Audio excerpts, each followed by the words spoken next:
জীবনে সফল হতে না পারলে তোমার জীবনের স্ট্রাগলের গল্পটা কেউ শুনতেই চাইবে না। প্রতিটা মানুষের জীবনেই স্ট্রাগল আলাদা আলাদা হলেও স্ট্রাগলের কষ্টটা কিন্তু একই।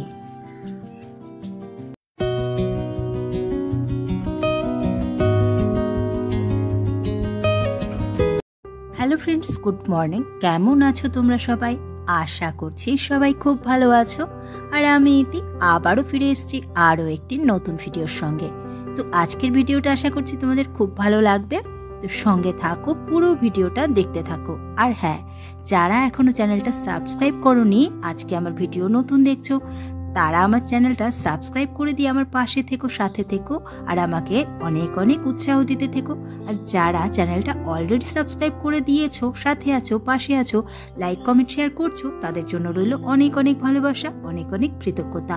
এভাবেই আমার সাথে থেকো, আমাকে অনেক অনেক সাপোর্ট করতে থেকো। তো ফ্রেন্ডস, দেখতেই পাচ্ছ আমার গাছগুলোর অবস্থা। ইদানিং আমি গাছগুলোর তেমন বেশি যত্ন করছি না, কারণ গাছগুলোর একদম খারাপ অবস্থা হয়ে গেছে। চেন্নাই গেছিলাম, তখন গাছ মারা গেছে। তারপরে এদিক ওদিক যেতে হয়, কলকাতাতে চলে যাই, তখন এসে দেখি গাছ মরে গেছে। মনটা না ভীষণ খারাপ হয়ে যায়, ভীষণ ভেঙে যায়। তো তখন মনে হয় নিজের যদি একটা বাড়ি থাকতো কতই না ভালো হতো। জমিতে যদি গাছ পোতো, সেই গাছটাকে নিয়ে না চিন্তা থাকে না। তুমি যখনই আসো গাছগুলো কিন্তু ভালো থাকে। একটু জল দিয়ে যেতে পারলে এসে তুমি দেখবে গাছগুলো বেঁচে আছে। আর টবের গাছ কিন্তু খুব তাড়াতাড়ি মরে যায়। যতই তুমি জল দিয়ে যাও, যাই ব্যবস্থা করে যাও না কেন, একটু বেশি দিন হয়ে গেলেই গাছগুলো এসে দেখবে শুকিয়ে গেছে, মরে গেছে। তখন মনটা না খুব খারাপ হয়ে যায় গাছেদের জন্য। আমার জীবনে চাওয়াগুলো কিন্তু খুব সাধারণ, খুব আকাশ ছোঁয়া কিছু আমি চাইনি জীবনে কখনো। তবে যতটুকু চেয়েছি ততটুকু কিন্তু আমি পেয়েছি। আমি মনে করি ঈশ্বর আমার সঙ্গে আছে, আমার সহায় আছে, আমাকে সব সময় পথ দেখাচ্ছেন। আমি এটাই মনে করি সব সময়। ভক্তি কি জিনিস আমি কিন্তু সেটা জানি না, কিভাবে পুজো করতে হয়, কিভাবে কি করতে হয়, ঠাকুর দেবতার আরাধনা করতে হয়, আমি মন্ত্র জানি না, কোনো কিছু জানি না। কিন্তু আমি যেটা রাখতে পারি ভগবানের কাছে, ঈশ্বরের কাছে, সেটা হলো আমার ভক্তি। আমি ভক্তিটুকু দিয়েই আমার ঈশ্বরকে আমি সব সময় খুশি করার চেষ্টা করেছি, আর কিচ্ছু না। আমি ঈশ্বরের কাছে শুধু প্রার্থনা করেছি আমার যতটুকু চাওয়ার ততটুকু। আমি জানি যে ঈশ্বর আমাকে ততটুকু দেবেন। ঈশ্বর যতটুকু আমাকে যোগ্য মনে করেন ততটুকুই আমাকে দেবেন। এর একটু বেশি বা একটু কম আমাকে কখনোই দেবেন না। তো ঈশ্বরের প্রতি আমার এই বিশ্বাসটা সব দিন আছে। আমরা অনেক সময় ভেবে থাকি, আমি তো এটা চেয়েছিলাম, তাহলে আমার সঙ্গে এটা কেন হলো, আমি তো ওটা করতে চেয়েছিলাম, তাহলে আমি এটা কেন করছি। আসলে আমরা এরকমই ভেবে থাকি, আর আমাদের সঙ্গে এরকমটাই কিন্তু হয়ে থাকে। কিন্তু আমাদের সঙ্গে যেটা হয় সেটা কিন্তু পূর্ব পরিকল্পিত, ঈশ্বরের নির্ধারিত। ঈশ্বর যেটা চান আমাদের সঙ্গে কিন্তু সেটাই হয়। আসলে আমি জীবনে চেয়েছিলাম নিজের পায়ে দাঁড়াতে, নিজে কিছু করতে, মায়ের পাশে দাঁড়াতে। আমার মা ভীষণ কষ্ট করেছে, ছোটবেলা থেকে বাবা মারা গেছিল। আমাদের জীবনটা অনেকখানি কষ্টের মধ্যে দিয়ে এসেছে। তো কষ্ট কী জিনিস সেটা কিন্তু আমরা জানি। তাই আমি চেয়েছিলাম সবসময় কিছু একটা করতে, নিজের পায়ে দাঁড়াতে, মায়ের পাশে থাকতে, মায়ের কষ্ট দুঃখ দূর করতে। কিন্তু আমি ব্যর্থ, আমি কিন্তু সফল হতে পারিনি। আমি আমার মায়ের কষ্ট দূর করতে পারিনি। আমি নিজে এখনো পর্যন্ত নিজের পায়ে দাঁড়াতে পারিনি, কিছু করতে পারিনি। এটা ভেবে আমার খুব কষ্ট হয় যে একটা সময় আমার মা কিন্তু আমাকে খুব কষ্ট করে একটা কোর্স করিয়েছিল, যেটা আমারই খুব করার ইচ্ছে ছিল, বিউটিশিয়ান কোর্স।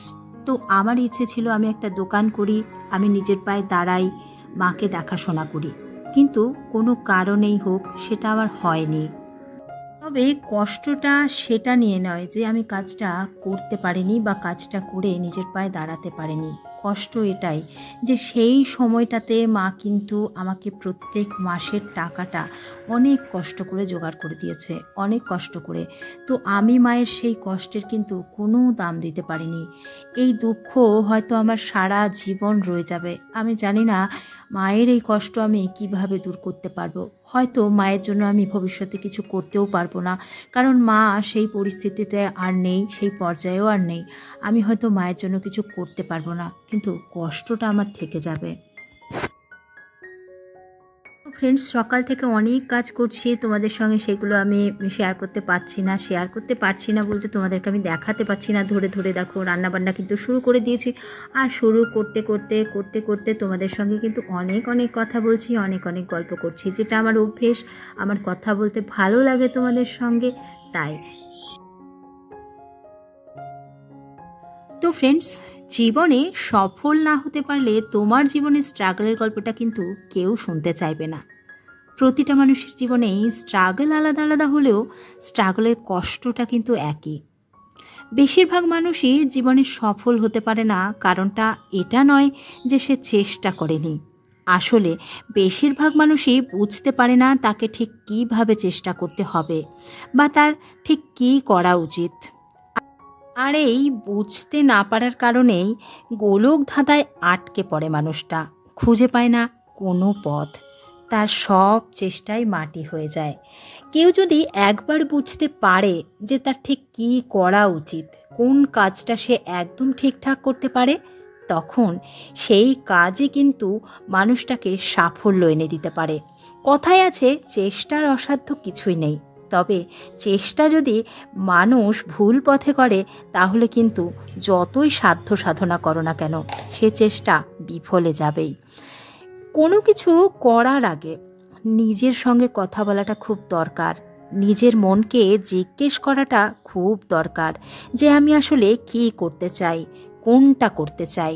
নিজের মনই পারে মানুষকে সঠিক পছন্দে সঠিক সিদ্ধান্ত দিতে। আর নিজের পছন্দের সাথে কোনো কাজ করলে কাজের প্রতি যেমন আগ্রহ বাড়ে এবং আনন্দও বাড়ে, তাই কাজটাও কিন্তু সঠিক এবং সুন্দর হয়। তবে হ্যাঁ, অনেক ক্ষেত্রেই কর্মের সাথে সাথে ভাগ্যটাও কিন্তু ম্যাটার করে। কর্ম এবং ভাগ্য দুই যদি তোমার সহায় হয়, তবে সাফল্য তোমার কাছে আসতে বাধ্য। আর এই জীবনে যতবারই তুমি অসফল হও না কেন, নিজের কাছে নিজে অঙ্গীকারবদ্ধ হও, যতক্ষণ না তুমি গন্তব্যে পৌঁছচ্ছ কিছুতেই থামবে না। তো ফ্রেন্ডস, রান্নাটা তো প্রায় হয়েই গেছে আমার, আর এখন আমি বানিয়ে নিচ্ছি ভুতুর বাবার জন্য একটু চাল কুড়ি দিয়ে রুটি। তো এটাই ভুতুর বাবা খাবে। এটা কিন্তু খেতে খুব ভালো হয়, পিঠে টাইপের। ওই যে কী পিঠেটা বলে ওটা কিন্তু আমার নামটা মনে পড়ছে না এই মুহূর্তে, বলতেও পারছি না। আর আজকে দেখো, আজকে কিন্তু চুনো মাছ রান্না করেছি। তো চুনো মাছটা বেশ ভালোই লাগে আমাদের, ভুতু খায় না একদমই। তো যখনই করি আমাদের জন্যই করি, আমরা খাই। আর ভুতু একটু ভাজা খেলে খায়, আর না খেলেও ডিম খায়। তো যাই হোক, এখন এটা তো করে নিচ্ছে, আর করে নেবার পরে ভুতুর বাবাকে খাইয়ে দাইয়ে অফিসে পাঠিয়ে দেবো, আর আমরাও কিন্তু ঝটপট বেরিয়ে পড়বো স্কুলের জন্য। তো দেখতেই পাচ্ছ এই রুটির পিঠেটা কিন্তু একদমই ঠিকঠাক উঠতে চাইছে না আজকে। তো না উঠলেও কোনো সমস্যা নেই, এটাই খাওয়া যাবে। আর এইদিকে দেখো আপ্পাম মেকারটাও আজকে গন্ডগোল করছে, এটার মধ্যেও উঠতে চাইছে না। তো যাই হোক, এটা দিয়েই আমি করছি। তো এগুলোও কিছুটা বানাচ্ছি, এগুলোও খাবো আর ওটাও খাবো। আমি ফ্লিপকার্ট থেকে এই আপ্পাম মেকারটা কিনেছিলাম, কিনে ভীষণ রকম ঠকে গেছি। এই আপ্পাম মেকারটা কিন্তু দাম আমার বেশ ভালো নিয়েছিল, প্রায় 300-র কাছাকাছি দাম নিয়েছিল। কিন্তু কেনার পরে বুঝতে পারছি যে এটা কেনা আমার একদম উচিত হয়নি। আয়রনেরটা কিনলে খুব ভালো হতো। তো কিছু করার নেই, আবারও আয়রনের একটা কিনতে হবে, কারণ এটা কোনো ভালো কাজ দেয় না। আর যেটা আমার ইডলি মেকার কিনেছি সেটাও আমার খুব দাম নিয়েছিল, অনলাইন থেকে কিনেছিলাম ফ্লিপকার্টে। তো সেটাও আমার খুব লস হয়ে গেছে। অনলাইনের জিনিস যা কিনছি বেশিরভাগই কিন্তু আমার লস হয়ে যাচ্ছে। বুঝতে পারছি না জিনিসগুলো ঠিক কেমন হবে, কেনার পরে কিন্তু গন্ডগোল হয়ে যাচ্ছে। তো যাই হোক, আর কি করব। তো আমরা এখন অপেক্ষা করছি টোটো দাদার জন্য। ফ্রেন্ডস, আজকে তোমাদের সঙ্গে কথা হলো সাফল্য নিয়ে, সফলতা নিয়ে। আসলে জিত তার জন্যই বরাদ্দ থাকে যে তার লড়াইটা যে জারি রাখে। আর হ্যাঁ, জীবনে সাফল্যর পথে কর্ম, ভাগ্য এবং চেষ্টার সাথে সাথে যে জিনিসটা মানুষের জন্য দরকার তা হলো তাদের বাবা মায়ের আশীর্বাদ। কোনো বাবা মা যদি সন্তানকে 2 হাত তুলে সন্তানের মাথার উপর তাদের আশীর্বাদের হাত দুটো রাখেন, তাহলে পৃথিবীর কোনো শক্তি নেই সেই সন্তানকে অসফল করে। সফল হতে সেই সন্তানেরা বাধ্য। তো আজকের ভিডিওটা তোমাদের কেমন লাগলো কমেন্ট করে কিন্তু জানিও। আর ভিডিওটা ভালো লাগলে লাইক, কমেন্ট, শেয়ার করতে একদম ভুলো না। আমি ইতি আবারও ফিরে আসবো অন্য কোনো নতুন ভিডিওর সঙ্গে। টাটা।